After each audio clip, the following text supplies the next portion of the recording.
نحمده ونصلي ونسلم على رسوله الكريم اما بعد۔ حضرت ابو تیاح رحمہ اللہ ان سے روایت ہے کہ میں حضرت عبد الرحمن بن خنبش التمیمی رضی اللہ تعالی عنہ کے پاس حاضر ہوا۔ یہ ضعیف تھے۔ ایک روایت میں کانا شیخن کبیرن کے الفاظ ہیں کہ یہ بہت بڑے شیخ تھے۔ اس سے مراد ایک تو بزرگ ہیں اور ایک صاحب علم ہیں۔ کہتے ہیں کہ میں نے ان سے یہ سوال کیا، ادرکت رسول اللہ صلی اللہ علیہ وسلم، کیا آپ نے رسول اللہ صلی اللہ علیہ وسلم کا زمانہ پایا ہے؟ آپ کو دیکھا ہے؟ آپ سے ملاقات ثابت ہے؟ انہوں نے کہا نعم، جی ہاں، میں نے رسول اللہ صلی اللہ علیہ وسلم کا زمانہ پایا ہے۔ مطلب یہ کہ میں نے آپ کی زیارت کی ہے، آپ سے ملاقات ثابت ہے۔ پھر کہتے ہیں کہ میں نے یہ پوچھا کہ جس رات نبی کریم صلی اللہ علیہ وسلم کے پاس جن آئے تھے وہ کیا معاملہ تھا؟ حضرت عبد الرحمن بن خنبش رضی اللہ تعالیٰ عنہ بیان کرنے لگے کہ بہت سارے شیطان انہوں نے نبی کریم صلی اللہ علیہ وسلم پر حملہ کر دیا۔ وہ آپ کے پاس آئے اور قریب تھا کہ آپ کو کوئی نقصان پہنچاتے۔ یہ فرمایا کہ وہ شیطان کچھ وادیوں سے نکلے، کچھ پہاڑوں سے نیچے اتر آئے، اور ان میں ایک ایسا شیطان بھی تھا جس کے ہاتھ میں آگ کا ایک انگارہ تھا، شعلہ تھا، اور وہ یہ ارادہ رکھتا تھا کہ میں اس کے ساتھ نبی کریم صلی اللہ علیہ وسلم کا پر نور اور مبارک چہرہ جلا دوں، الیاذ باللہ۔ اتنے میں حضرت جبریل علیہ الصلاۃ والسلام آ گئے۔ انہوں نے کہا یا محمد قل صلی اللہ علیہ وسلم، اے نبی صلی اللہ علیہ وسلم پڑھیے۔ آپ نے فرمایا ما اقول، میں کیا پڑھوں؟ حضرت جبریل کہنے لگے قل، آپ یہ پڑھیے اعوذ بکلمات اللہ التامہ من شر ما خلق وذرأ وبرأ ومن شر ما ينزل من السماء ومن شر ما يعرج فيها ومن شر فتنة الليل والنهار ومن شر كل طارق الا طارقا يطرق بخير يا رحمان۔ یہ دعا حضرت جبریل علیہ الصلاۃ والسلام نے پڑھی اور عرض کی اللہ کے رسول یہ دعا پڑھیے۔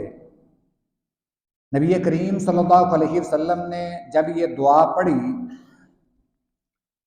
تو ان شیطانوں کے پاس جو آگ تھی وہ بجھ گئی۔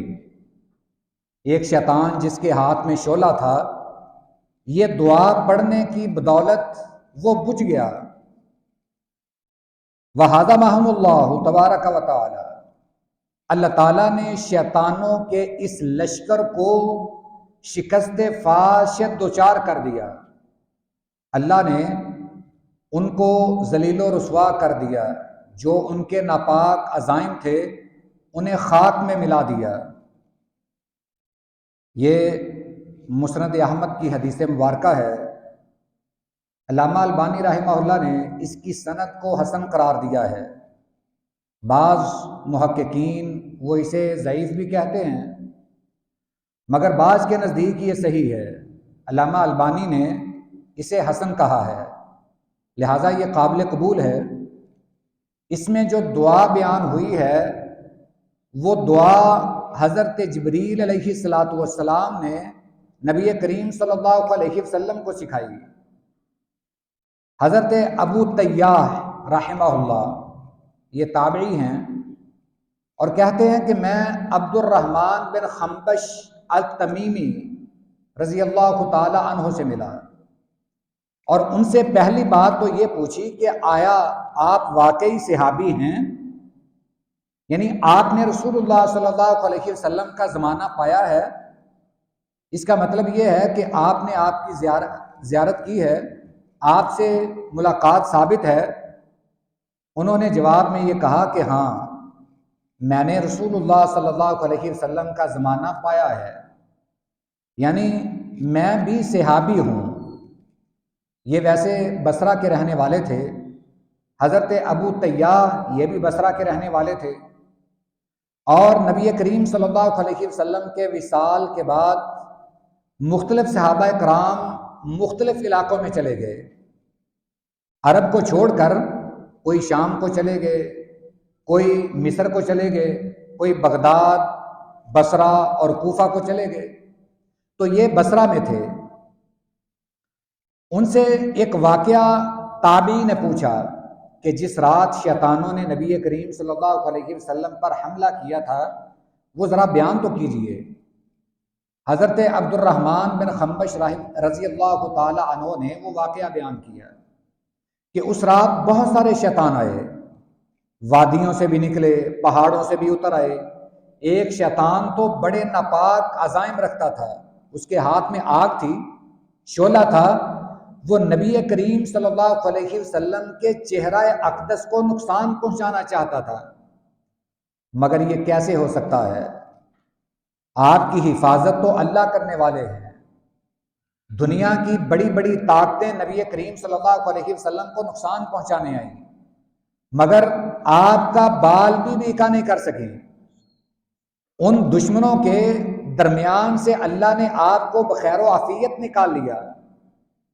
اللہ نے آپ کی حفاظت فرمائی۔ آپ کو بچپن میں بھی شہید کرنے کی کوشش کی گئی۔ یہودیوں کو پتہ چل چکا تھا کہ نبی کریم صلی اللہ علیہ وسلم وہ نبی جو آخری ہیں، جو خاتم الرسل ہیں، خاتم النبیین ہیں، ان کا ظہور ہو چکا ہے۔ انہوں نے نشانیاں دیکھی۔ سب سے پہلے تو انہوں نے نبی کریم صلی اللہ علیہ وسلم کے والد محترم کو قتل کرنے کی سازش کی۔ اس کے بعد 2 دفعہ نبی کریم صلی اللہ علیہ وسلم کو شہید کرنے کی سازش کی۔ یہ بچپن کا واقعہ ہے۔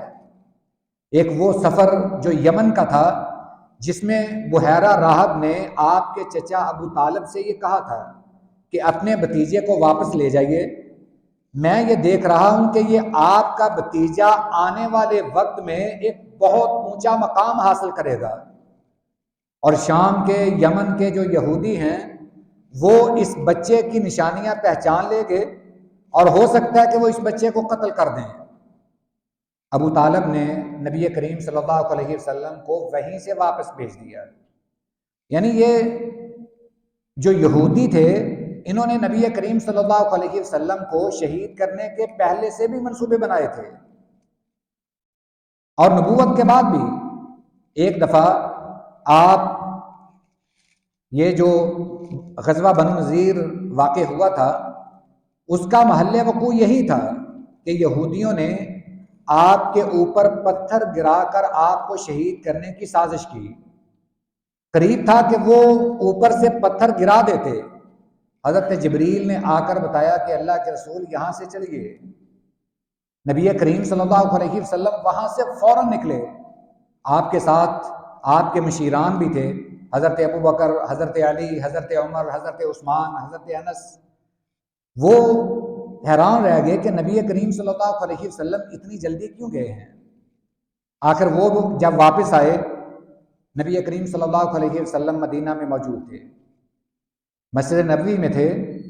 جب وجہ پوچھی تو آپ نے فرمایا کہ ان یہودیوں نے مجھے شہید کرنے کا منصوبہ بنایا تھا۔ عرض کرنے کا مقصد یہ ہے کہ اللہ تعالیٰ نے آپ کی قدم قدم پر حفاظت کی تھی اور یہ شیطان آپ کو کیا نقصان پہنچا سکتے تھے۔